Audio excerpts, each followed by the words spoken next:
पहले आप गाली पॉलिटिक्स में थे। नरेंद्र मोदी को उठकर रोज सुबह एक नई गाली होती थी, कभी रावण, कभी भस्मासुर, कभी कुछ गंदी नाली का कीड़ा। अब आप आए हैं धनखड़ जी के ऊपर तो उनकी मिमिक्री नहीं खत्म हो रही। सनातन पे आप क्या क्या कह रहे हैं। मेरा सवाल सरल सवाल है, इंडिया गठबंधन बीजेपी को नष्ट करना चाहती है, जरूर करे, लेकिन क्या खुद को नष्ट कर रही है इस तरह की अपमान की राजनीति से? इंडिया गठबंधन तो बना लिया है, पर ना तो इसमें नीति है और ना ही इनकी नीयत ही साफ है। कभी ये आपस में ही भिड़ जाते हैं तो कभी मोदी को गाली देने के लिए इकट्ठे हो जाते हैं। इन्हें समझ में नहीं आ रहा है कि करे तो क्या करे। इसी पे जोरदार बहस, जिसमें अजय आलोक ने अनुराग भदौरिया को यूपी के अपमान पे ऐसा लपेटा कि उनकी पूंछ में आग ही लग गई और वो डिबेट छोड़कर ही चले गए। आइए देखते हैं जोरदार डिबेट। प्लीज इसे पूरा देखें और इसे लाइक एंड सब्सक्राइब करना ना भूलें। भाई, भारतीय जनता पार्टी के संसद के पास से एक एमपी साहब ने पास बनाया, वो अंदर घुसे, जिन्होंने उनको पकड़ा वो संसद से बाहर, और जिन्होंने पास देके घुसवाया वो पार्लियामेंट के अंदर। सोचो ये कैसा लोकतंत्र है। क्या बाबा साहब को आज तकलीफ नहीं हो रही होगी कि उन्होंने संविधान बनाया था? क्या महात्मा गांधी जी आज होते तो क्या कहते? वो कैसा इस तरह का माहौल तो कभी देखा नहीं गया। क्या आपने विपक्ष की आवाज को दबा दिया? और 146, मुझे लगता है आपकी पत्रकारिता में 30 साल की 35 साल की पत्रकारिता में आपने पहली बार देखा होगा कि 135 सांसदों का निलंबन हुआ। आपने भी इसके पहले नहीं देखा होगा। इसलिए आपको भी आवाज उठानी चाहिए मेरे साथ कि मेरी पत्रकारिता रहते हुए, मैं पत्रकार हूं और जिम्मेदार पत्रकार हूं, इतने सालों से पत्रकारिता कर रही हूं, आज तक मेरे सामने ऐसा नहीं हुआ। अब हुआ है तो मैं आवाज उठाती हूं कि गलत है। आप भी मेरे साथ आवाज उठाइए, ये ठीक नहीं है संविधान के लोकतंत्र के लिए। अनुराग भदौरिया जी, मुझे पाठ पढ़ाने के लिए, मेरे टीचर बनने के लिए बहुत बहुत धन्यवाद आपका कि आप मार्गदर्शन कर रहे हैं मेरा। लेकिन मैं अजय आलोक जी से पूछूंगी, अजय आलोक जी, अब विपक्ष के पास एक ही तरीका है अपनी आवाज और जनता की आवाज उठाने के लिए, वो है मिमिक्री। क्योंकि अनुराग भदौरिया जी कह रहे हैं कि जनता की आवाज हमें उठानी है और कल्याण बैनर्जी मिमिक्री से बाज नहीं आ रहे हैं। तो मुझे लगता है कि मिमिक्री के अलावा अब इनके पास और कोई साधन नहीं है अपनी आवाज उठाने के लिए। अब इस पर आप क्या कहेंगे? कबीर का एक दोहा, जाको प्रभु दारुण दुख दीना, ताकि मति पहले हर लीना। जब इनकी मति हर ली गई है, क्योंकि इनको दारुण दुख मिला हुआ है ना, ऐसा दुख है जिसका निवारण नहीं। भाई, चुनाव में जीत नहीं सकते हो, इसका दुख है तो हम क्या करें? लेकिन क्या इसके चलते माननीय उपसभापति महोदय, चेयरमैन साहब की वाइस प्रेसिडेंट ऑफ इंडिया दूसरा सर्वोच्च संवैधानिक पद की मिमिक्री करेंगे और उसको कहेंगे कि मेरा मौलिक अधिकार है? बहुत बढ़िया, देश की जनता सुन रही है, बंगाल की जनता भी सुन रही है। और तो और सोने पे सुहागा लीजिए। अनुराग भदौरिया से आपने पूछा, उत्तर प्रदेश और बिहार के लोग टॉयलेट साफ करने जाते हैं, सड़कें बनाने जाते हैं, वो विपक्ष पे चले गए। अखिलेश लगता है मिलने गए थे स्टालिन से आज से 4 महीना पहले, जब पेपर ऊपर छपा था, लगता है कि स्टालिन के करके आए थे ब्रश लगा के, इसीलिए लगता है बुरा नहीं माना होगा, क्योंकि आदत हो गई है ना इन लोग को स्टालिन करने की। कांग्रेस को तो आदत ही है, क्योंकि डीएम के साथ में नहीं रहेगी तो कांग्रेस को तो एक भी सीट नहीं मिलेगा। लेकिन इसके मतलब ये नहीं कि उत्तर प्रदेश और बिहार के लोगों की अस्मिता पर चोट करिए, खुद जाके करना करो।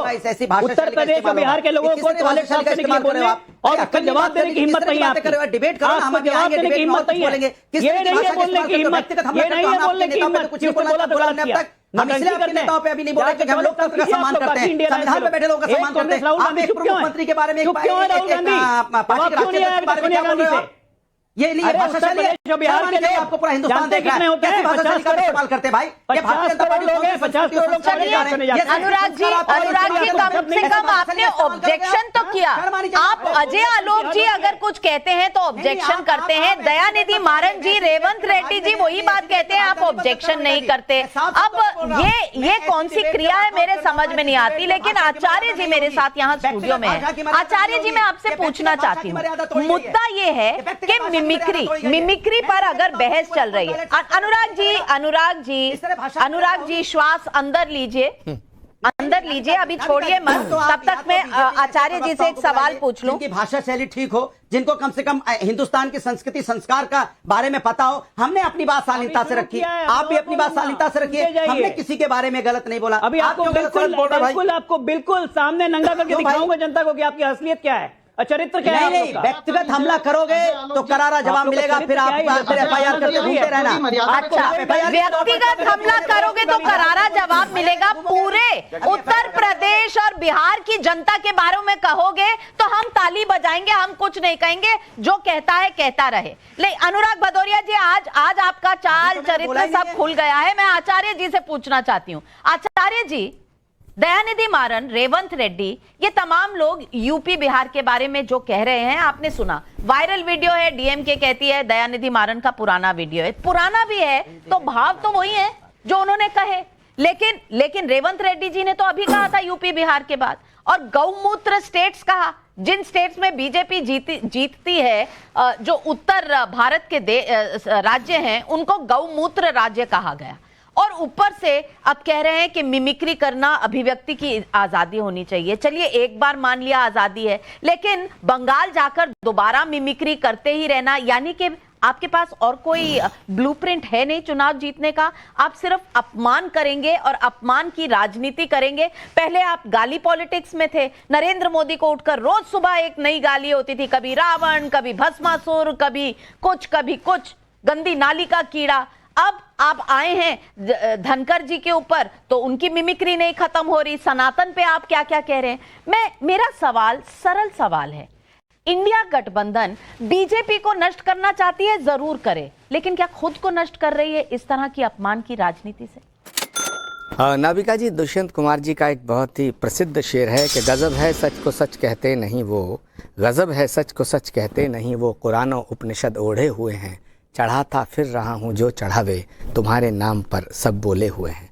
हमारी भाग्य की विडंबना ये है कि हमारे जो सहयोगी हैं ये इतने सब महान हैं कि ये रोज़ कोई सनातन को मिटाने की घोषणा कर देता है, कोई रामचरितमानस के पन्ने फाड़ने की बात करता है, कोई तुलसीदास जी को पागल बताता है, कोई कुछ कहता है, कोई हिंदुत्व को मिटाने की बात करता है, और कोई बिहार और उत्तर प्रदेश के सम्मान को ठेस पहुंचाता है, कोई हिंदी की मुखालफत करता है, कोई हिंदी भाषी की मुखालफत करता है, कोई उत्तर भारतीयों की मुखालफत करता है, कोई किसी से शौचालय में कपड़ा लगाने की बात करता है।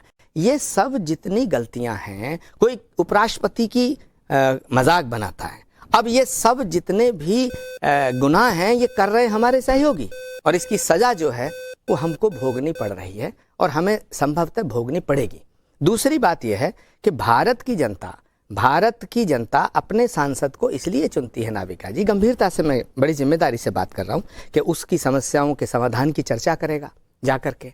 उसका सांसद वहाँ संसद में बैठेगा, 20 लाख, 15 लाख, 18 लाख लोगों का प्रतिनिधित्व करता है, रिप्रेजेंटेटिव होता है एक मेंबर ऑफ द पार्लियामेंट, और मेंबर पार्लियामेंट वहाँ जाकर के इस तरह की बातें करेंगे, मखौल बनाएंगे। एक तरफ हम कह रहे हैं कि हमें साहब बड़ा दर्द है कि हमारे 140 सांसद निलंबित कर दिए। बिल्कुल, 140 सांसद, 144 सांसद, 146 सांसद, इतने सांसदों का निलंबन अपने आप में हैरानी करने वाला है, और ये डेमोक्रेटिक सिस्टम के लिए ठीक नहीं है।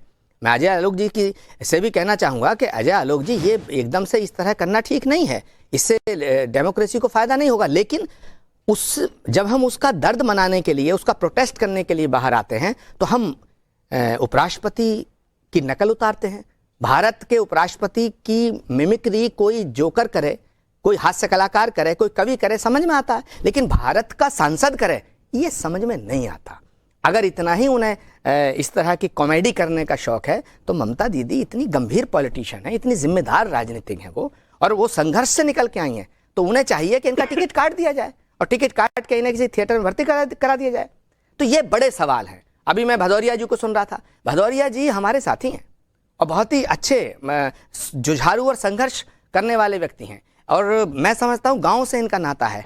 क्या आपको अच्छा लगा कि स्टालिन ने बिहार की बेइज्जती कर रहा, उत्तर प्रदेश की, हिंदी की, हिंदुस्तानियों की, कभी हिंदुओं की भावनाओं को आहत करने का ठेका ले लिया है कि ये इंडिया गठबंधन के हमारे एलाइज ने? देखिए नाविका जी, मैं आपकी डिबेट में आगे तब बढ़ूंगा जब भारतीय जनता पार्टी के प्रवक्ता कहे हुए सब वापस। ये ठीक नहीं है, ये परंपरा बनती चली जा रही है कि आप विपक्ष के नेताओं को कुछ भी बोल देंगे। मुझे इस पे भी जवाब देना था। मैंने एक टर्म आपने 60 मिनट का 60 सेकंड का देते मैंने अपनी बात कही, दोबारा फिर आता, लेकिन उस तरह के टॉयलेट और इस तरह की बातें मैं आपसे कह रहा हूं, अगर वो बात वापस नहीं करेंगे। अजय आलोक जी, अजय आलोक जी, मैं कोई अजय आलोक जी, अगर नेता अनुराग भदौरिया जी ने होगा मैं डिबेट नहीं करूंगा। ओके, अनुराग भदौरिया जी ने कहा, अगर आपने उनकी तरफ, माफ कीजिएगा शायद आप दोनों बोल रहे थे, मैं नहीं सुन पाई, अगर आपने ऐसी कोई टिप्पणी की, माफ कीजिएगा मैंने सुनी नहीं, अगर आपने ऐसी कोई टिप्पणी की है जिस पर उनको ऑब्जेक्शन है अजय आलोक जी, तो मुझे लगता है कि हमें वो शब्द वापस ले लेने चाहिए और मुद्दे पर आ जाना चाहिए। अजय आलोक जी और भदौरिया जी। बिल्कुल नहीं, मुद्दा तो यही है, मुद्दा यही है, मैं बिहारी हूं, अनुराग भदौरिया यूपी के हैं। दयानिधि मारन की बात सुन के मेरा खून खौल गया कि उत्तर प्रदेश और बिहार के लोग आते हैं तो यहाँ टॉयलेट साफ करते हैं। इनका खून नहीं खोला, इसलिए नहीं खोला क्योंकि अखिलेश गए होंगे टॉयलेट साफ करने स्टालिन का, इसलिए इनका खून नहीं खोला। मैं कोई बात वापस नहीं लूंगा, मैं तो सही कह रहा हूं। अगर खून खोला होता, जवाब क्यों नहीं दिया? गठबंधन जरूरी है, डिबेट में झगड़ा कर सकता उत्तर प्रदेश और बिहार की अस्मिता। अनुराग भदौरिया जी जवाब दीजिए आप कि आपने दयानिधि मारन जी के उस पर क्यों नहीं कहा? ये एग्जाम्पल रखा है, उन्होंने आपको कुछ नहीं कहा है। माइक लगा लीजिए, आपकी आवाज नहीं आ रही। सैंपल नहीं है नाविका जी, सैंपल नहीं है, सुन लीजिए।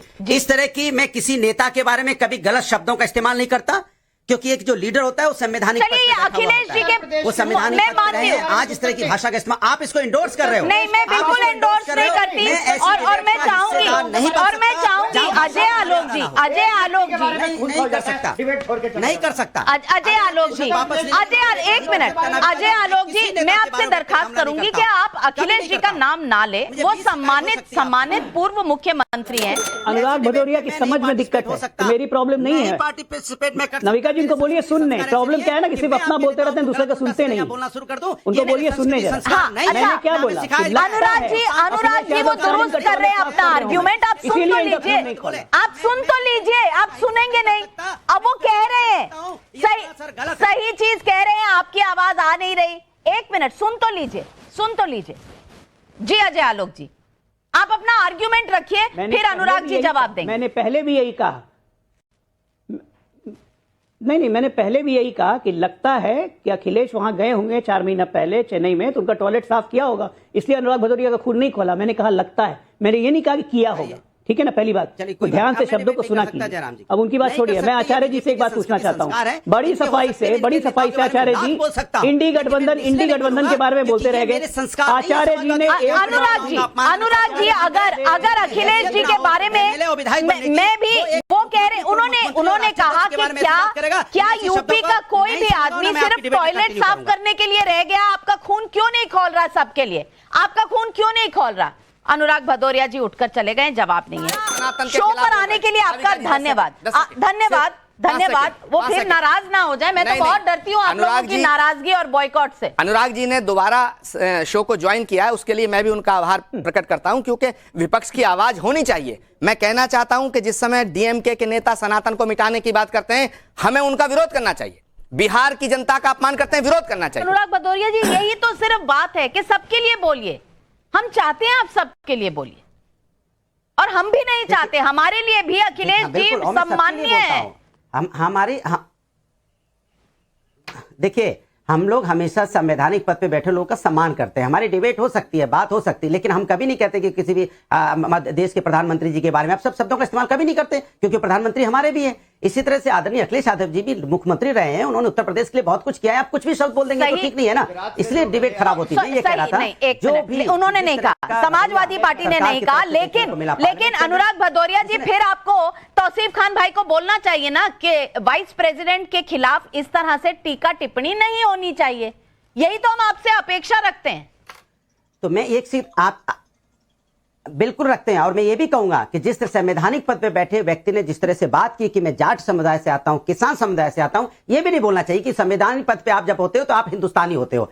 आपकी ना कोई जात होती है ना कोई धर्म होता है, आप सिर्फ हिंदुस्तानी होते हो। उसके बाद अगर आप जाट की बात कर रहे हो तो उस समय आप कहां चले गए? जब किसान धरने पे बैठा था, अगर किसान के बेटे थे तो कितने किसानों की मौतें हो गई उस समय, तो आपके अंदर क्यों नहीं जागा कि मैं किसान का बेटा हूं? उसी मापदंड से अनुराग भदौरिया जी, जब दयानिधि मारन, रेवंत रेड्डी कहते हैं और बाकी लोग कहते हैं कि उत्तर भारत के राज्य गौमूत्र राज्य हैं, तब आप क्यों नहीं बोलते? यही तो सवाल है। हालांकि राहुल गांधी कह रहे हैं कि जो सरकार हर साल 2 करोड़ रोजगार देने की बात करती थी, अब वो बेरोजगारी का बात तक नहीं सुनना चाहती।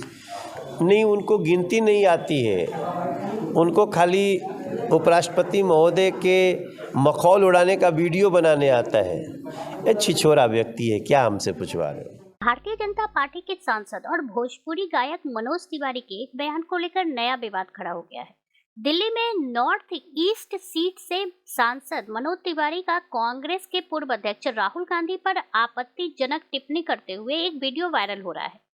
इसको लेकर कांग्रेस के नेता और कार्यकर्ता भड़क गए हैं।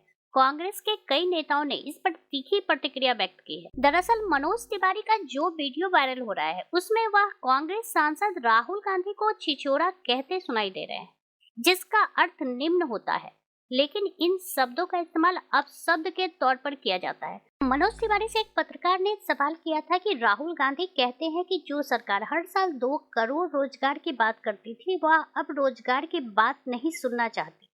इसके जवाब में मनोज तिवारी ने उखड़ते हुए कहा, उनको गिनती नहीं आती, उनको सिर्फ उपराष्ट्रपति के मखौल उड़ाने का वीडियो बनाना आता है। छिछोरा व्यक्ति है, क्या हमसे पूछवा रहे हो? का यह वीडियो सोशल मीडिया पे खूब वायरल हो रहा है। मनोज तिवारी की टिप्पणी से आहत कांग्रेस के कई नेताओं ने बदले में भाजपा सांसद को खूब भला बुरा कहा।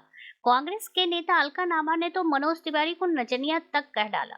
इस डिबेट को लेकर आपकी क्या राय है, हमें जरूर बताएं। हमारे साथ जुड़े रहने के लिए चैनल को लाइक एंड सब्सक्राइब करना ना भूलें।